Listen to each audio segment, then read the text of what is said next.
We'll talk about a treat. We're in the home of a Hall of Fame coach, a legend, John Robinson. Coach, so great to see you. Thanks for having us today. It's good talking to you. This is a guy that, if I was watching the Saints or LSU, I saw him on the opposing sideline many times. And then you came to us and you were a big part of 2019. Well, I wasn't a big part, but I was a little part. But that was a great experience, the way that happened. That was just phenomenal. How do you reflect on that? Because you had, your USC moments, your Los Angeles Rams moments, and then at the tail end of your career, you're part of arguably the greatest college football team of all time. And I think it was. We had a couple of really great teams at USC, but that Joe Burrow-led team was phenomenal. Ed Orgeron did a great job of kind of getting some of his heroes to come work with him, Pete Jenkins and Jerry Sullivan and guys like that. How did he reach out to you to do this? Well, my wife was raised here in New Orleans, and so it was easier than you would think. I would say, yeah, let's go to Baton Rouge, and it was exciting, and we knew they were going to be a good team. What were you doing at the time when he called? Nothing.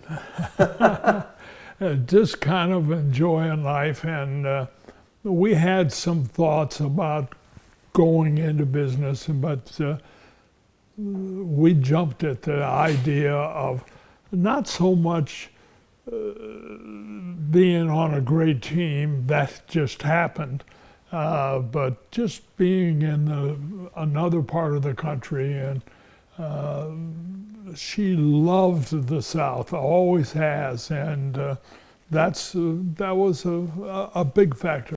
How long had you been out of coaching when you got the call? About 4 or 5 years. Okay. And you were living on the West Coast at the time? West Coast, and I stayed and was a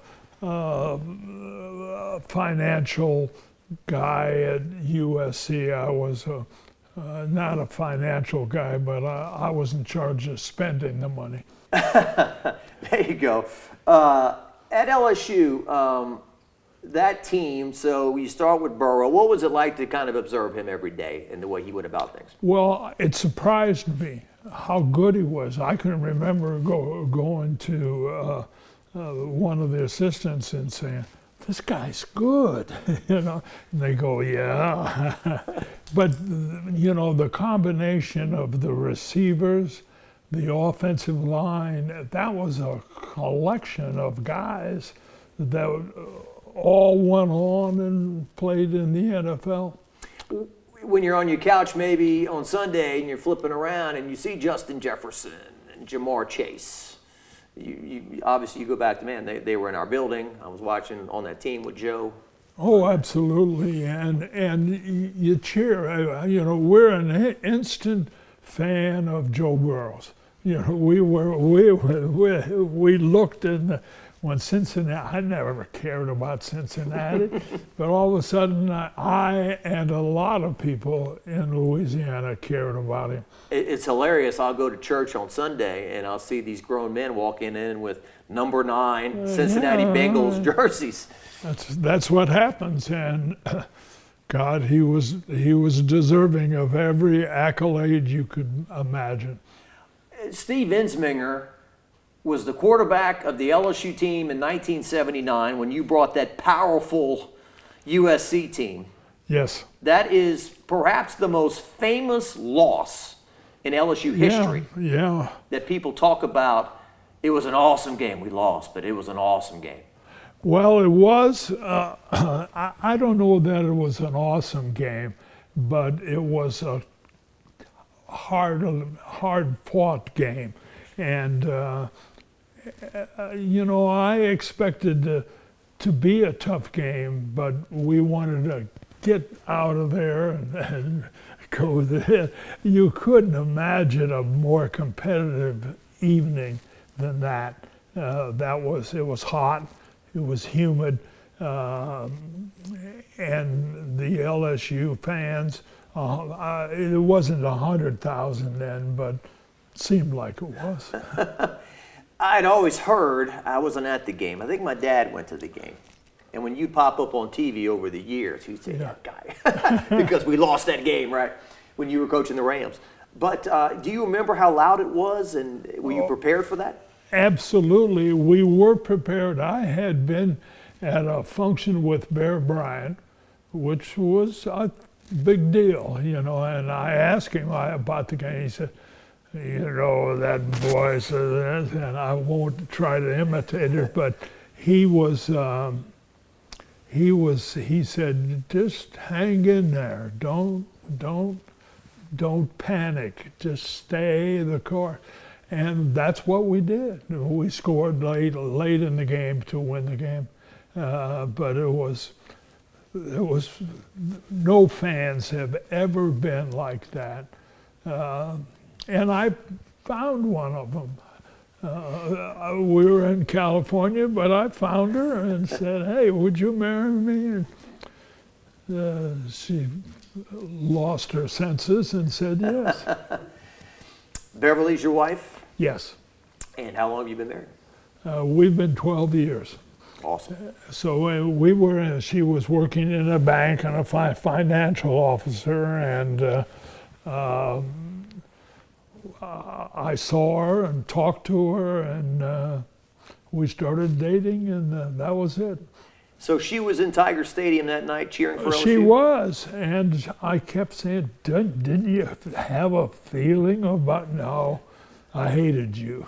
I would imagine when you came to LSU, that had to be the first thing a lot of people brought up, right? Was that game or not? Yeah, you know, what's funny is there are 200,000 people that went to that game. You know, say, oh, I went to that one.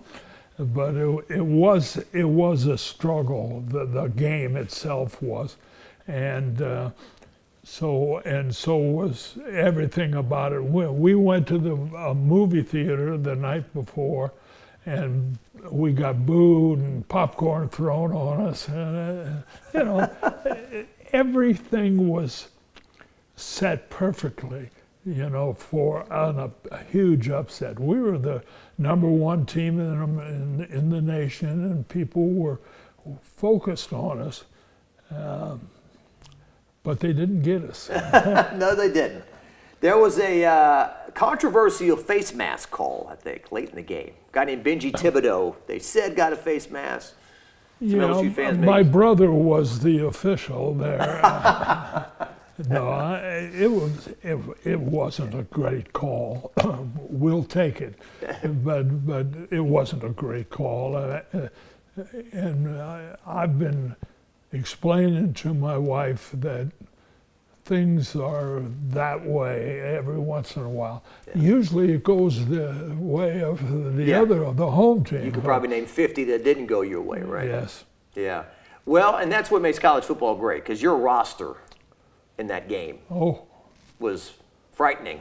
Yes, and it was, and as was this Joe Burrow team. I mean, not as many great players, but a lot of very good ones, and ones that have gone on and played in the NFL. And we're here this week as we're about to go to the Heisman Trophy ceremony. So you've coached or been around at least 3 Heisman winners. So there was Charles White, Marcus Allen, and Joe Burrow. So obviously different positions, 40 years apart roughly, but does each guy have certain DNA that makes him a Heisman Trophy winner? They all have the same in that they love to play, love to compete, and you could just see it in their eyes. Daniels now, I just love the way he plays the game. And that's a commonality among all of these players, is this huge competitiveness. You have to love football. You can't like football. No, that's right. And it's got to be who you are, you know. And a lot of times you're not really well balanced. You know, you're out there playing football in the middle of the night as a 14-year-old or a 13-year-old. And Joe Burrow, he had a couple of online classes or whatever, but he was always in that building, right? Oh yeah, yeah. They're always that way. There are very few of them, you know. Joe Namath, I guess, was, you know, a few of those fun-loving guys, but most of them pretty serious about what they do.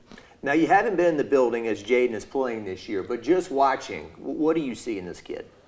The most elusive quarterback, Roger Staubach, as goes back a ways, but Roger Staubach had that kind of an ability.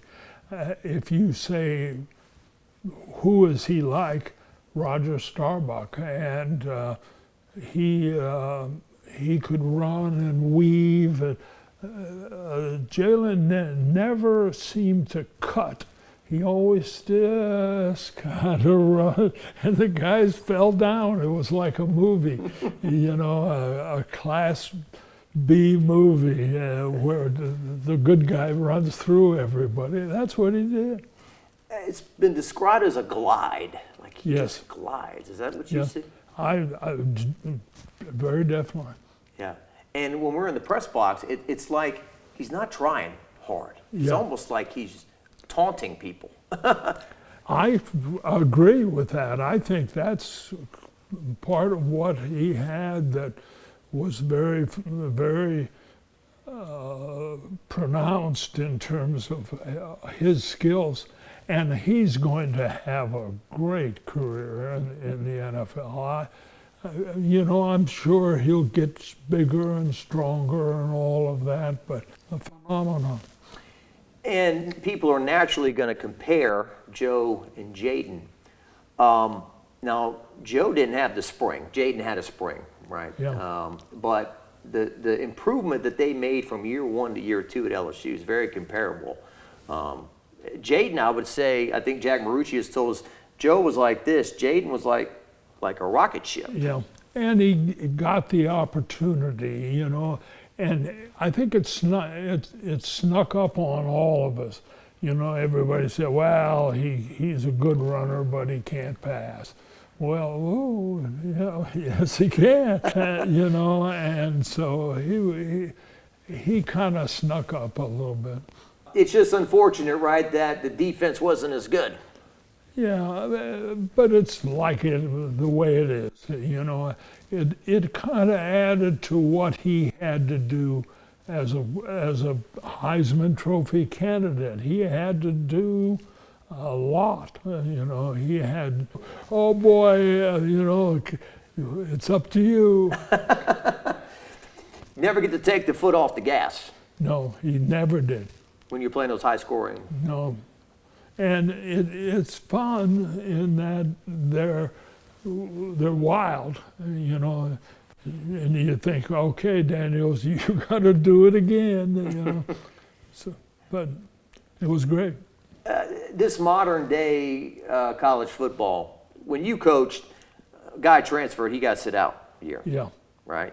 And it's becoming like, as I'm sitting here with you, the transfer portal is opened, and it is crazy, the amount of good players that are going to leave good teams.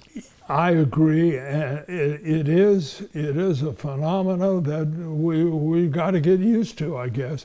It's like the NFL, so all of a sudden you trade for a new quarterback or a new runner, and I guess you just have to get used to it. Yeah. I don't like it as an old guy in the league, but I don't like it. Yeah, well, we don't want to sound like the way it used to be, right? Yeah. But when you had senior day and you got guys that are with you 3 and 4 years, Yeah. and the fans get to know them, and there's a relationship. Now you just got a lot of plug one guy, and he's 1 year in, 1 year out. And Yeah. I kind of agree with Lane Kiffin. I mean, turning over 60, 70 guys a year on a roster, is that good for the game? I don't think so. And you don't. I mean, can you imagine if Jaylen were coming back next year? How exciting that would be for all of us, and the same thing. If he were to go to another college team, that's a phenomenon too. Yeah, it's been fun. It's been fun to watch. Been tremendous to watch. Your old friend Ed Orgeron, he made a lot of money. He's having a good time. People wonder if he's going to coach again. I don't think he will. Unless the perfect situation came up. I think you kind of, at the end of your career, you kind of look for a spot. I did it a couple of times. UNLV, I went and coached there for 5 years, and I loved it. Yeah, I loved Vegas too. But it was a great experience. But you kind of want to get in that big arena again. There are some games that we watched over the weekend that you sat there and said, God, yeah, I'd love to be there. Your juices get flowing, huh? Yeah. You coached college, you coached pro. Which did you prefer? There are some good points in both. The pro game, you were in jeopardy every game. The other side could come up and just destroy you. The 49ers played last week and just destroyed the Eagles, yeah. And so it's here and there from that standpoint. But I think I liked college better in that it had the development of somebody. Jayden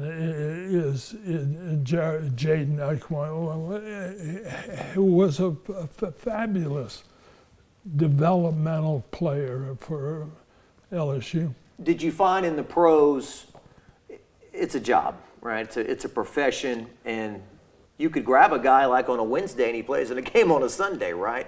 Yeah, but their commitment to their game and what they do is outstanding. I mean, there's some guys that I looked at when I first started coaching. I said, oh, he won't play for 3 weeks. Hell, he played the next Saturday, or next Sunday, yeah. and was phenomenal in terms of commitment and all that. Disloyal at times. The times guys just say, the hell with it, I'm not going to care about this team anymore. But the ones they cared about, they were big. Did you find that you could still form meaningful relationships with pro players? Absolutely. Yeah. Absolutely. Well, I wanted to ask you, so you coached the game in Tiger Stadium. You also coached your share of games in the Superdome, which might be, Tiger Stadium might be the loudest college venue, and the Superdome might be the loudest pro venue in certain times, or at least top 5, right? Yeah. And it had the most rabid fans. They were noisy, and it was fun. It was, what was the great thing was those games really got to a boil pretty early in the game. It was a little before my time when I started watching, but I think one of the biggest heartache losses in the history of the Saints, 1983, was the last game of the season. The Saints, if they won the game, would be in the playoffs for the very first time since becoming a franchise in the late 60s. Bum Phillips is on the opposing sideline for you, right? Cowboy hat and all that. And you had a kicker named Mike Lansford. Yep. And he nailed it. And it was a surprise because we were behind a lot in that game. And it was a big surprise. And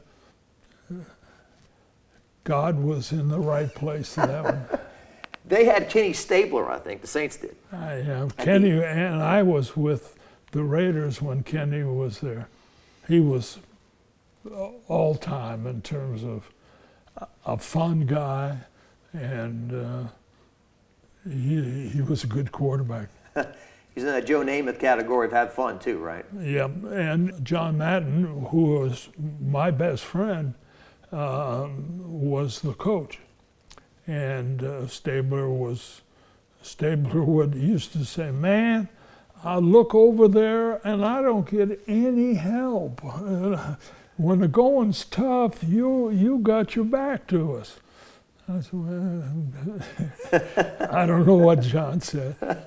John Madden, like today's broadcasting, we've got these social media platforms that can be real negative, and they just say negative things about every broadcaster, and that guy's stupid and this and that.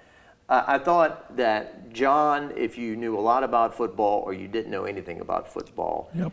he just seemed like a friend. Yep. Talking about the game, right? And he was very smart, but he didn't push that on you. I mean, he made you feel like a normal guy talking to you, and he was phenomenal at that game. He didn't talk down on anybody. No, he never did. He served it up for you in a way that the most possible people could understand what was Yep. going on. Yeah.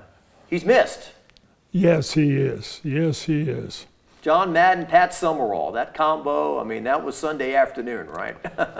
And and I used to go up in their booth and with them, and it was always fun, and they by the time the game was over, everybody was laughing or cheering, or it was a great experience. You did your share of broadcasting too, or no? I did some of it. Yeah, I did a couple of years, and I was John's kind of spotter for a year, and then I did radio with a fellow by the name of Larry Kahn, who operated out of the West Coast, and he was a good announcer. Yeah. When somebody says boom, they know exactly what you're talking about, Yes. right? Absolutely.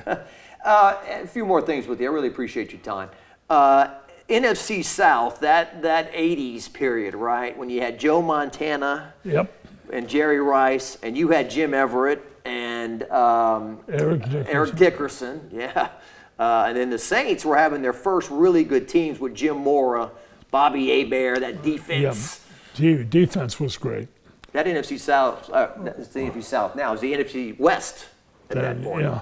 Yeah, it was a tough go every week because you played each team twice, and as they do now. But it was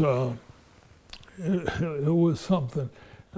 Joe Montana, I think, was the greatest quarterback I've ever seen because he beat us, and we're all caught up with the things that affect us. But he was very good. Yeah, because now it's probably the weakest division in the NFL. Back then, it was one of the toughest. Yeah. There were several times the Saints would win 12 games or whatever, and the 49ers were always better. Better. And your teams, the Rams, you were in the playoffs on a regular basis as well. Yep. It's and then when you're coaching in the NFL too, you got an owner too, right? And you got other things that maybe sometimes not everything is in your control, right? It's Well, we had Georgia Frontieri, who was the wife of the owner that passed away. And she was a nice lady, but didn't know a lot about the game. Wanted the game to be, wanted us to just score and win. I guess that's not much different from all the owners, but she was a good gal, a good person. Your relationship with Steve Ensminger when you were on that LSU staff, because I brought it up earlier and I didn't continue with it, but I remember like in the last couple of years, y'all didn't have a whole lot to do. Y'all were just kind of walking out there, right? Yeah. But you were hanging around the game, and you guys were always talking a lot and visiting. And Yeah, Steve lives down the street here about 2 or 3 blocks, and we go to his house and have a little bit of vodka and enjoy, his family. They're great people. I think it's a shame. I think he left too early. He had wisdom, I think, that was rare, that he could just kind of figure out what you had to do and do it. well, and look, we're not going to downplay the impact of what Joe Brady did. No, But Steve, if he had a bigger ego, if he cared about that stuff, he didn't care that Joe Brady got a lot of the credit, right? no, and it was a combination of guys that I never quite figured out whether they liked each other or they didn't like each other, but they would sit upstairs and figure out how to win a game, and did. Yeah. Steve is a massive man, too. When you meet him and you shake his hand, I mean, he is like, he's a giant of a man. And just such a, we used to call him No Pub because he didn't want to be on camera. Yep. He'd point the camera, no pub, don't shoot me. And so I miss him. I miss him around. I wish he was around more. I do too. I get to see him on weekends, but I don't know. I don't think he's going to like basketball very much. And not LSU, but just whoever. Yeah. He doesn't like basketball Okay. or baseball. No, he likes baseball. His son's in coaching. You're 88 years old. What's the secret? Did you not drink, smoke, or everything in moderation, or how would you? You just don't know. I don't know the answer to that. I think you kind of find a job where you have a sense of commitment to it. I think at times I was overcommitted, not enough with family and such, but I think you just kind of take it one day at a time and see what happens, How much reflecting do you do? How much do you say, man, I was a coach of the USC Trojans and the Horse and all of that, and the Rams and your legendary career? Oh, at times I wish I could do it a little bit different. Maybe have 1 or 2 more games that we would win. But when you think about it, we had about as much as you can stand. Yeah. I mean, it was good. Every now and then, like you said, you watch the TV, those old juices come back, but then you realize, okay, I'm not just going on stage for one show. I've got to be on tour. Yes. And it's just so grueling. They're getting paid more than they've ever been paid, and some of these buyouts are kind of gross, in my opinion. To pay $75 million for a guy to go away and do nothing, that's, I think, ludicrous. But between social media and the challenges of the kids and the family and the fans and all that, these guys have more on their plate than they've ever had. Yeah, and more of it is not fun. I mean, you get caught in being a celebrity, and that's not as much fun as you want it to be. I think the joy of coaching is to see a kid do it and look in his eye and say, yes, not much more than that. The coach and the guy, I've always enjoyed that passing on the sideline because they just kind of look at each other and the kid keeps walking and all his friends hug him and all. But there's something there that you don't beat. And you're more impactful that way in the college game as opposed to the pros were like, hey man, I got this, right? Yeah. Well, Yes and no. Okay. Yes and no. I think John Madden, for example, loved his players and told them that, and he was special. But there are a lot of guys that were that way. Coach, thank you for your time. Thanks for Yeah, having us. This was a real treat. I'm sure there's some Rams fans and Trojans fans. Why didn't you ask this? Why didn't you talk about that game? Yeah, I kept it as local and for what I knew as much. But I thought it was always great that I go to practice and see you walking around. That was there's a legend right there. Yeah. Part of this. Well, thank you.